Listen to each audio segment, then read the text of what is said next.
कहते हैं लोहा लोहे को ही काटता है।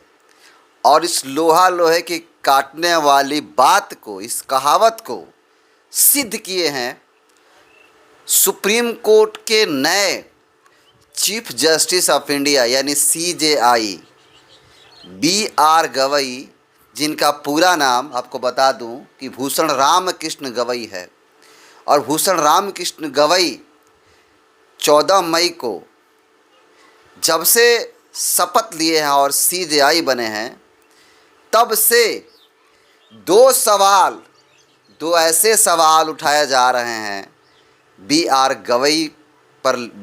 गवई को लेकर के, जिस सवाल का जवाब शायद BR गवई भी नहीं दे पाएंगे। और ये सवाल पूछने वाला कोई और नहीं है बल्कि दलित समाज से आने वाले लोग हैं, उनके ही समाज से आने वाले लोग हैं।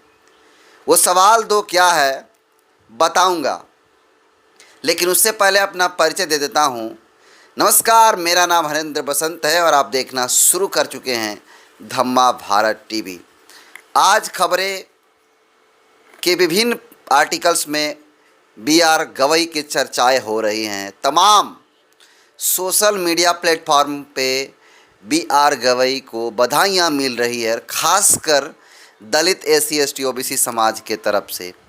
और ये लोग एक कयास लगा रहे हैं कि BR गवई जब बन गए हैं CJI यानी चीफ जस्टिस ऑफ इंडिया बन गए हैं BR गवई, तो दलित समाज को न्याय मिल जाएगा। इस बात में कितनी सच्चाई है और दो सवाल कौन है, तमाम चीज़ों का एनालिसिस करूंगा और बताऊंगा कि कितना तथ्यपूर्ण सही है और कितना ये न्याय दे सकते हैं। चलिए शुरुआत करते हैं। दरअसल आपको बता दूं कि BR गवई कहा जाता है कि पहले ऐसे Buddhist chief justice of India बने हैं। पहले ऐसे दलित बौद्धिस्ट हैं जो चीफ जस्टिस ऑफ इंडिया बने हैं। और ये भारत के लिए और SC ST OBC के लिए गौरवपूर्ण की बात है, अच्छी बात है। मैं भी इसका समर्थन किया था, मैं भी इनको बधाइयाँ पेश किया था और गर्व है ऐसे चीज़ों पर। लेकिन क्या सच में ये जिस चीज़ों का उम्मीद लोग, जो दलित समाज के लोग इनसे कयासे लगा रहे हैं, आसे लगा रहे हैं, क्या ये उस पर उतर पाएंगे? चलिए कुछ चीज़ों को फोकस करते हैं। सबसे पहले आप सबको पता है कि BR गवई जी 14 मई के दिन राष्ट्रपति द्रौपदी मुर्मू जी के द्वारा शपथ ग्रहण कराया जाता है और शपथ ग्रहण करते हैं। और उसी समय जो है भूषण रामकृष्ण गवई जी को जो है इस देश के सुप्रीम कोर्ट, जो भारत का सबसे बड़ा न्यायालय है, उसके बाद कोई न्यायालय नहीं है, सर्वोच्च न्यायालय यानी सुप्रीम कोर्ट के 52वें नंबर पे CJI बनते हैं और दलित समाज से आने वाले दूसरे दलित चीफ जस्टिस ऑफ इंडिया बनते हैं, यानी मुख्य न्यायाधीश बनते हैं। और पहले बौद्धिस्ट, अम्बेडकरवादी बौद्धिस्ट सबसे पहला ऐसा शख्स है जो बना, ऐसा लोग कह रहे हैं। ऐसा न्यूज़ आर्टिकल में भी छापा गया है। इसका पीछे का कारण यह है कि जो BR गवई हैं, उनके पिता RPI के नेता थे, रिपब्लिकन पार्टी ऑफ इंडिया के नेता थे और उन्होंने बौद्ध धर्म स्वीकार किया था। इसको लेकर के ही लोग कह रहे हैं कि ये भी बौद्धिस्ट हैं, जब इनके पिता बौद्धिस्ट हैं। अब तो पता चल जाएगा कि किस प्रकार के ये बौद्धिस्ट हैं और कितना न्याय कर सकते हैं। आपको बता दूं कि इनका शपथ समारोह जब रखा गया था, शपथ ग्रहण था, तो ये राष्ट्रपति भवन में रखा गया था। और आपको बता दूं कि उस समय राष्ट्रपति द्रौपदी मुर्मू जी थी, नरेंद्र मोदी जी थे, अमित शाह जी थे, कानून मंत्री जी थे, अन्य भी जो भाजपा के नेता वो भी थे। और आपको बता दूं कि BR गवई जी के बारे में अगर बात करूं तो इनका जो कार्यकाल लगभग 6 महीने का रहने वाला है, क्योंकि 23 नवंबर 2025 तक इनकी कार्य अवधि ख़त्म हो जाएगी और ये फिर रिटायरमेंट ले लेंगे। आपको बता दूं कि दो ऐसे सवाल जिसको लेकर के जो दलित शुभचिंतक हैं वो लिख रहे हैं, उन सभी सवाल के बारे में चर्चा करूंगा और बता भी रहा हूं आपको। दरअसल आपने देखा होगा कि 2024 अगस्त 2024 में सुप्रीम कोर्ट के 6 व्यक्ति की बेंच ने एक फैसला देती है और सुप्रीम कोर्ट के एक फैसला देते ही उस फैसले में ये सुनाया जाता है SC ST रिजर्वेशन को लेकर के, SC ST आरक्षण को लेकर कि राज्य सरकार अगर चाहे तो SC ST रिजर्वेशन में कोटे के अंदर कोटा बना सकती है, यानी उप वर्गीकरण कर सकती है। यह राज्य सरकारों पर निर्भर करता है। इसको लेकर के तमाम लोग 21 अगस्त के दिन पूरे देश में चक्का जाम हुआ। कई लोग लाठी डंडा खाए, कई लोगों की तो जान जाने की भी खबरें आई और तमाम देश के दलित समाज, SC ST समाज सड़कों पर था। और आपको बता दूं, पूरे देश को सड़कों पे लाने वाले में ब्राह्मण समाज के भी लोग थे।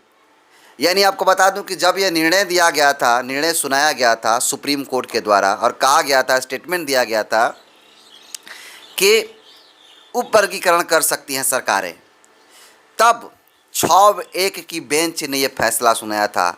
यानी आपको बता दो कि 7 लोगों में जो 6 लोग थे, उन 6 लोगों में आपको बता दूं कि BR गवई भी थे। जी हाँ, BR गवई, यही BR गवई जो आज चीफ जस्टिस ऑफ इंडिया बने हैं। सोचिए, जिसके फैसले का समर्थन करके दलित समाज को रोड पे लाने का काम किए, उस लिस्ट में नाम है BR गवई का।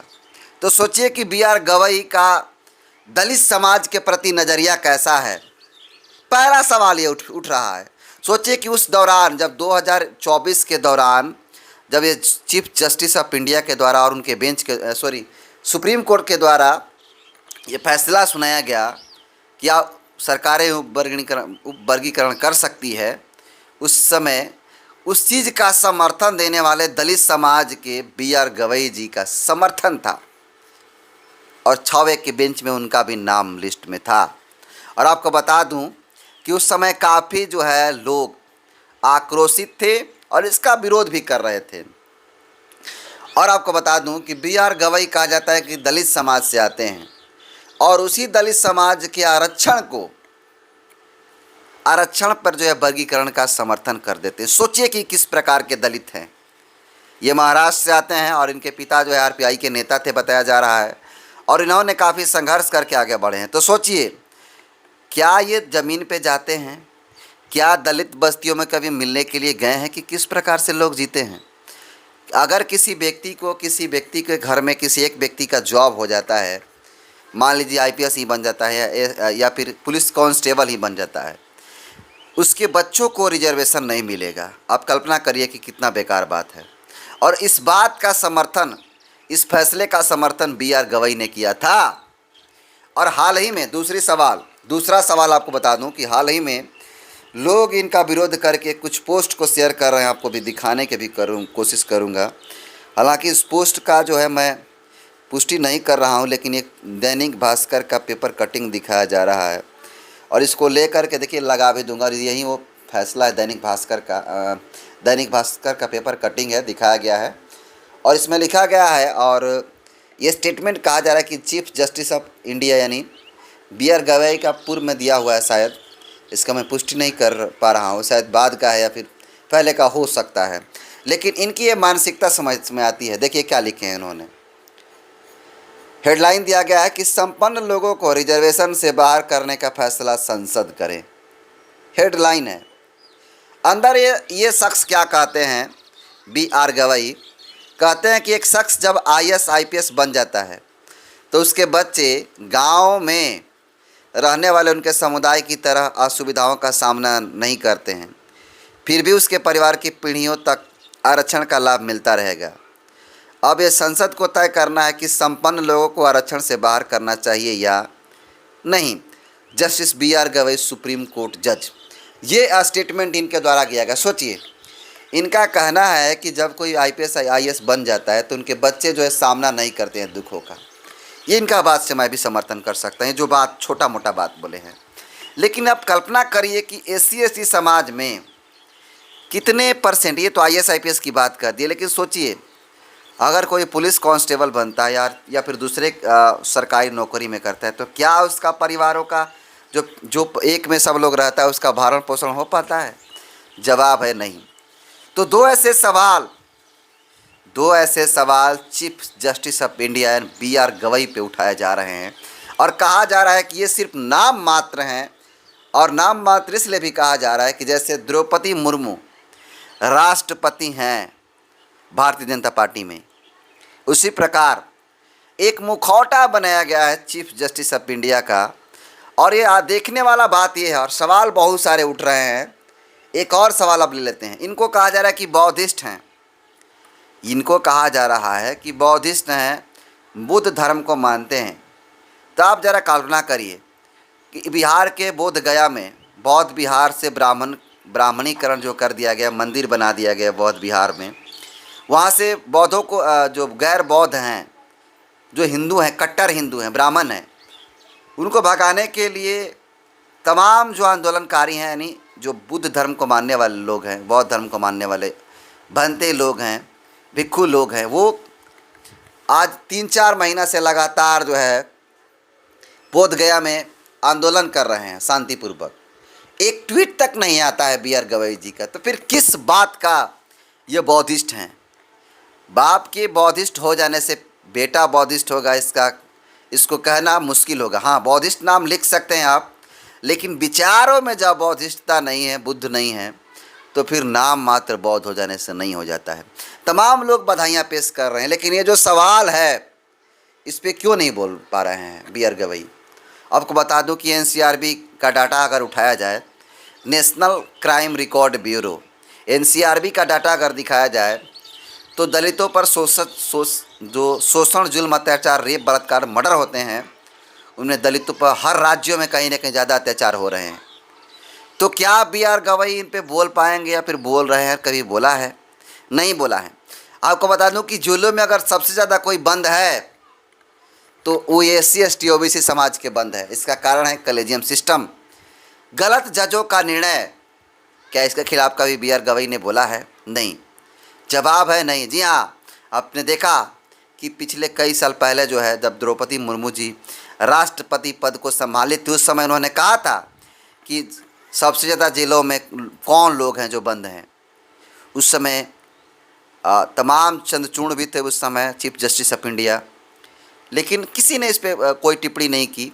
बी आर गवई भी थे उस समय जज थे, लेकिन कुछ भी नहीं टिप्पणी की, कुछ भी नहीं बोले। लेकिन अब ये सवाल उठ रहा है कि ये सिर्फ दलित नाम मात्र के हैं। बाकी तमाम लोग बधाइयाँ पेश कर रहे हैं, अच्छी चीज़ें करनी चाहिए, लेकिन 2-4 ऐसे सवाल हैं जिन सवालों को मैंने आपके सामने रखा। क्या आप मानते हैं कि ये बौद्धिस्ट हैं? और बौद्धिस्ट हैं, अगर ये बौद्धिस्ट हैं तो बौद्ध विहार में भंते लोग जो आंदोलन कर रहे हैं उसके समर्थन में पोस्ट क्यों नहीं लिखें, या फिर कोई इसके ठोस कदम क्यों नहीं उठाए? सुप्रीम कोर्ट में ये केस पड़ा हुआ है, उसके बारे में चर्चा क्यों नहीं की? अगर बौद्धिस्ट हैं तो, अगर एक्चुअल में दलित हैं, दलित समाज से आते हैं, तो दलित समाज को रोड पे उतारने वालों का समर्थन करने वाले, SC ST का जो रिजर्वेशन में उप वर्गीकरण कराने का फैसला लेने वाले बी आर गवई थे उसमें भी। इसको आप कैसे देखते हैं? क्या आप मानते हैं कि ये आ गए हैं तो दलितों को न्याय मिलेगा? कितना सहमत हैं कमेंट कर दीजिए। बहुत बहुत धन्यवाद।